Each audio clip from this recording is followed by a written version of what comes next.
Good morning, everyone. I'm Daniel Stroeter from the Technical University of Darmstadt.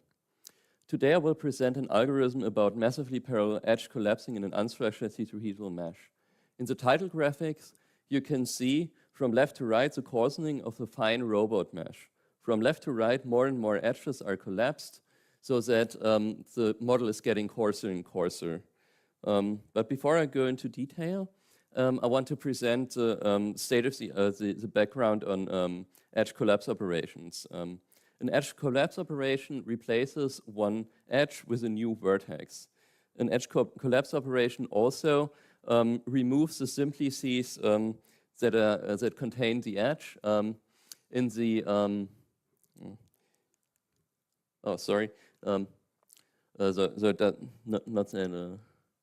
So in the image, you can see the two triangles containing the edge are removed.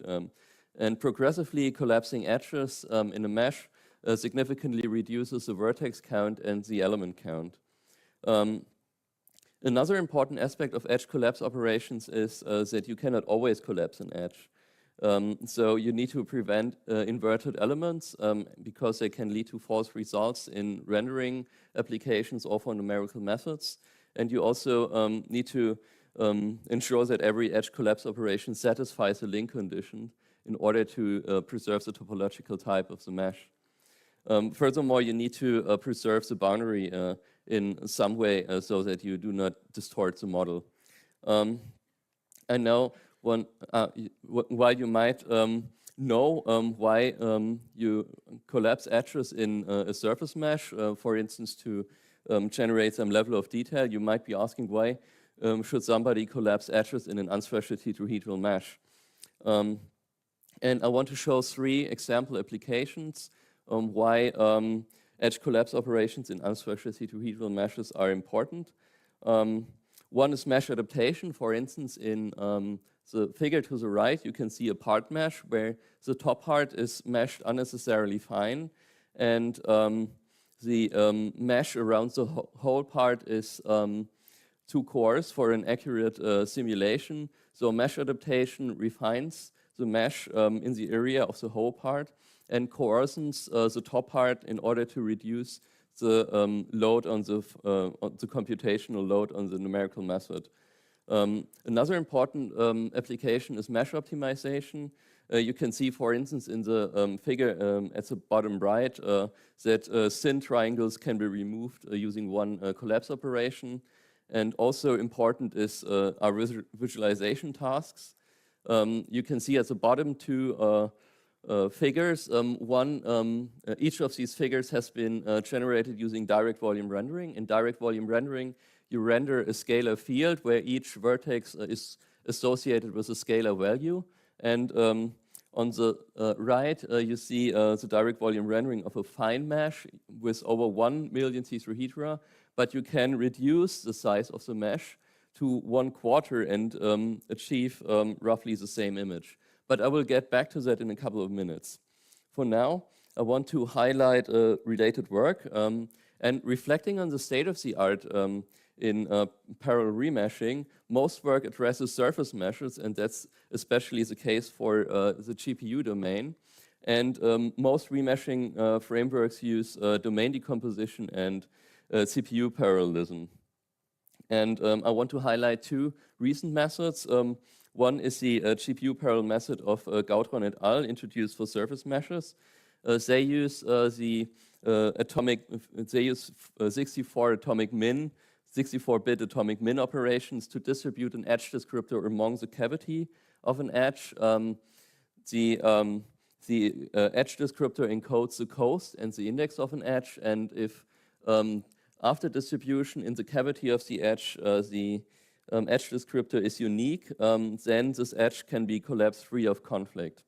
And another important method is the framework of Yang et al. Using Intel's TBB and mutex locking. And this mutex locking mechanism can be expansive because they lock vertices in the Turing neighborhood of edges, meaning that edges cannot be closer together as depicted in the figure below. So I thought in order to make a significant contribution, I should address massively parallel edge collapsing for unstructured tetrahedral meshes. And in my research, I devised a very interesting algorithm that I want to share with you today. The algorithm design is as generic as possible. Edges are marked for collapsing in order to keep the procedure adaptive, and marked edges are potentially collapsed. I have a placement strategy to specify the behavior, or to specify how vertices are positioned that replace the edge. Then I also have a coast function to specify how edges are prioritized during collapsing, a termination threshold epsilon c, and there's a termination threshold epsilon c, which holds the number of minimal edge collapse operations in an iteration. If in an iteration no more than epsilon c edges can be found for collapsing, then the algorithm terminates. And we use the TC's R mesh data structure to calculate mesh connectivity relationships on the GPU, and you can calculate from every simplex to any subsimplex, top down to bottom up, the element connectivity relationships. Now I will show how the procedure works on a simple example. And the first step is to filter out those edges that are not admissible for collapsing. And this is done in a parallel path over edges. This basically evaluates a predicate Q, and Q just summarizes inverted elements and constraints such as the link condition, and also I preserve the boundary, and I only collapse edges along geometrical faces and ridges of the model in order to meet the demands of engineering applications.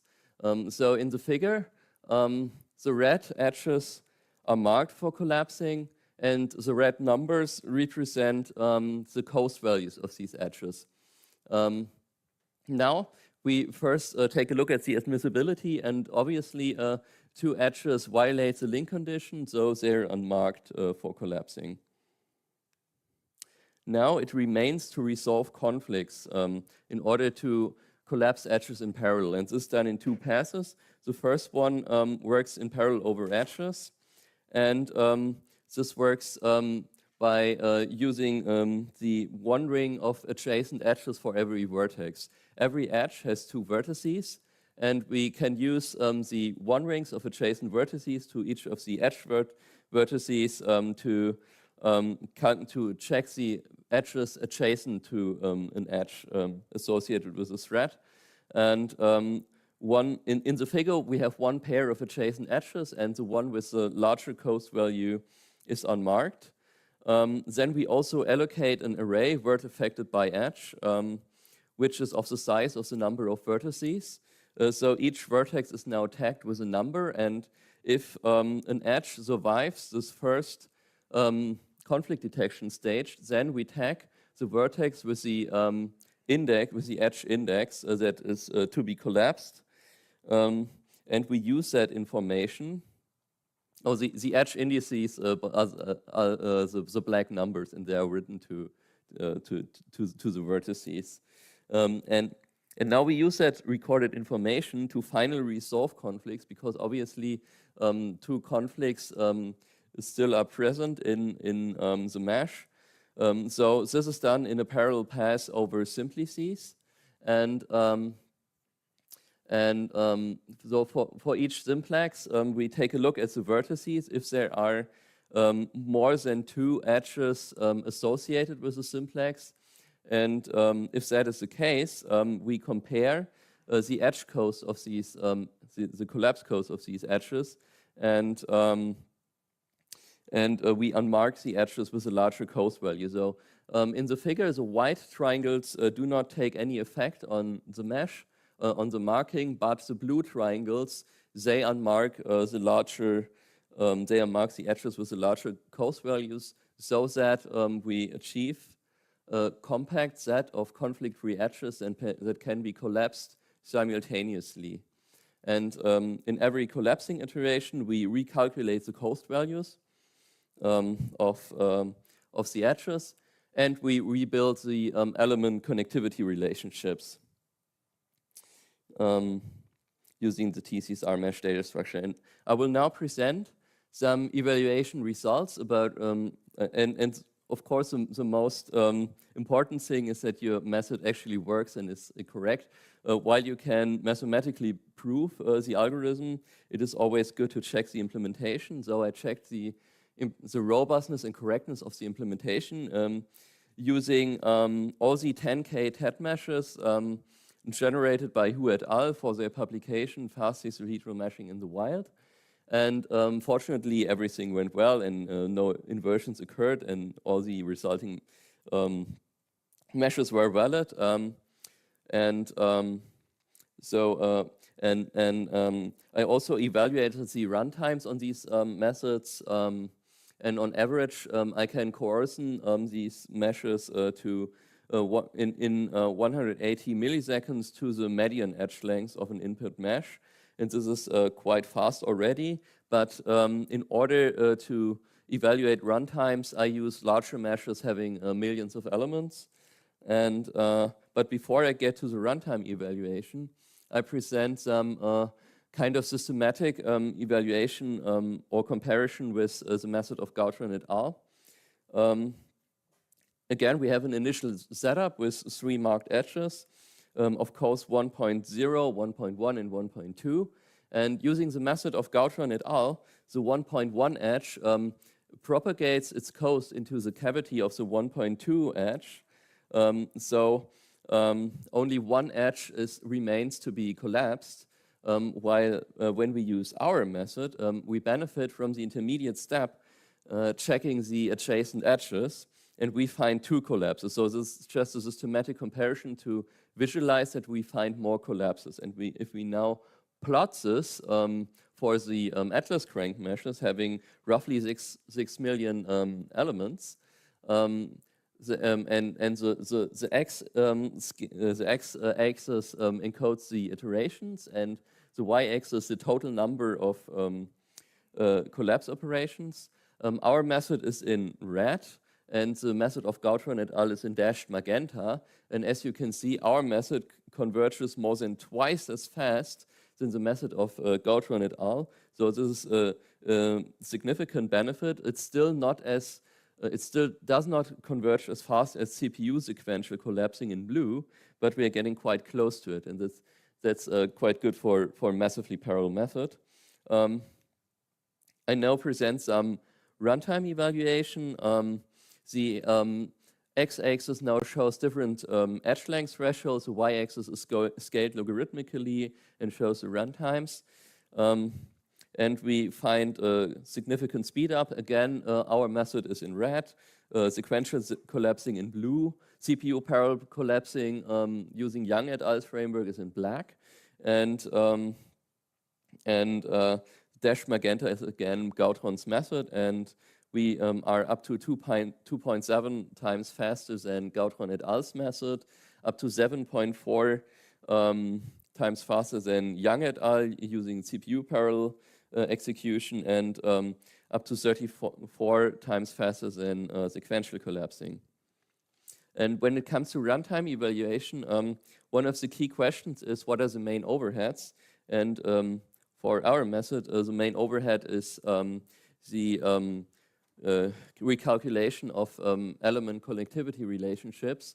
You can see in the plot our method with collapsing only, without the recalculation of element connectivity relationships, considering only collapsing, there's quite a jump between our method in brown and our method in red. So there's a huge potential for improvement still. And you, if some data structure for dynamic recalculation of element connectivity is available, then runtimes can be even faster.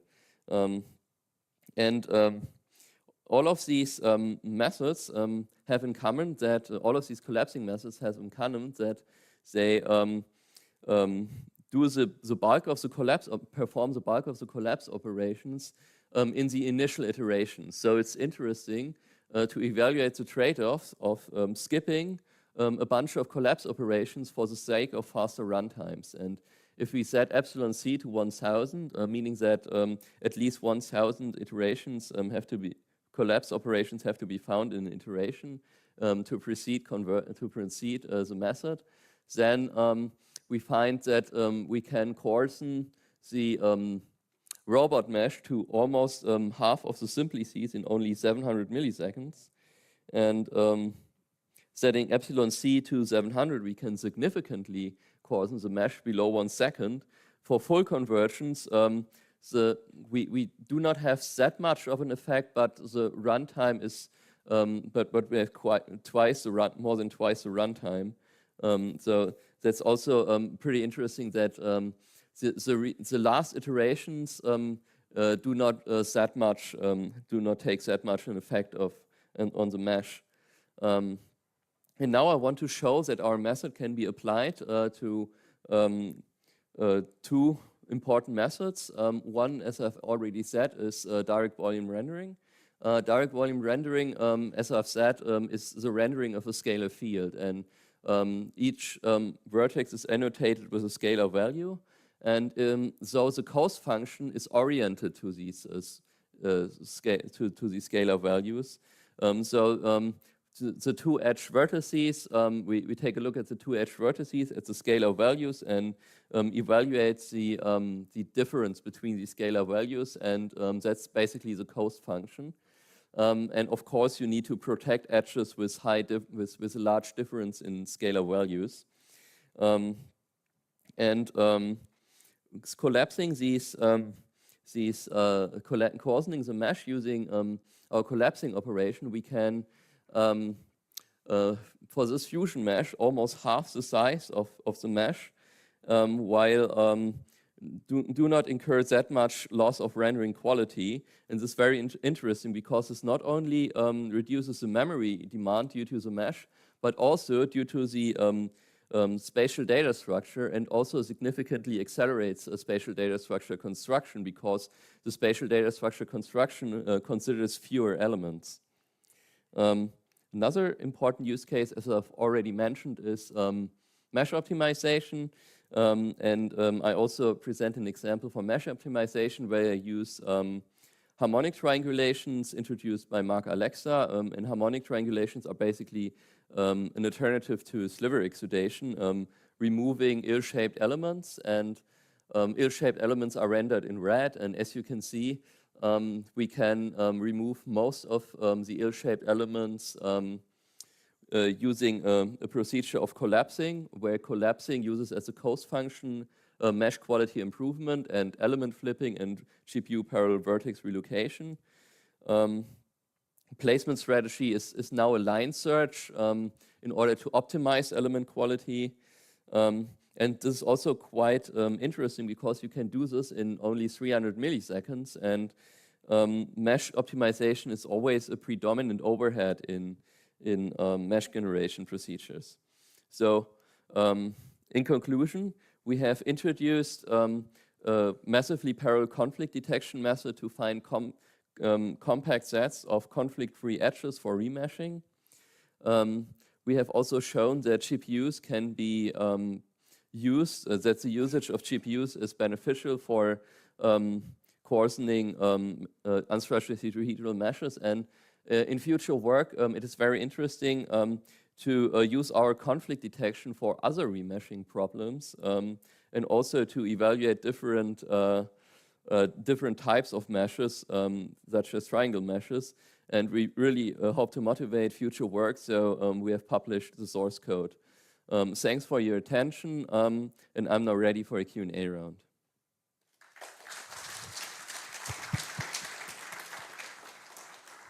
So thanks a lot for this talk. Are there any questions? Okay, then I will ask you. Okay, then let me ask one. Yes. Have you thought about, like, right now I think you haven't considered that all of these tetrahedrons have the same volume or equally sized volume, but do you think there's any benefit in also making sure that the volume is uniformly in terms of. Yes, for direct volume rendering, for instance, because when you have in direct volume rendering, when you have different element sizes, then the spatial data structure needs to cope with that, and then you have higher branching during rendering. And if you can make it more uniform, then I think you can accelerate the rendering. Yes. I guess for finite element methods, this could also be useful. Yeah. Okay. Are there now questions? Okay, then let me ask another one. You showed for volume rendering that it reduces the memory and also the build time for the acceleration structures, but how does it affect the rendering performance? That's an interesting question, and the answer it depends. One reason that it can, or one thing you can do is, as you said, to make the distribution more uniform, make the sizing more uniform, and that can be beneficial for the rendering performance. But the thing is, in direct volume rendering, you sample you sample the geometry, and the sampling rate is more affected by the shape of the geometry and not by the inner structure. So you do not have, usually you do not have that, or you do not have an inherent benefit coarsening the mesh. It's more for memory efficiency. Okay, so I guess it's not just uniformity, but also not having a lot of long triangles inside of it. Okay. Okay, we have a question here.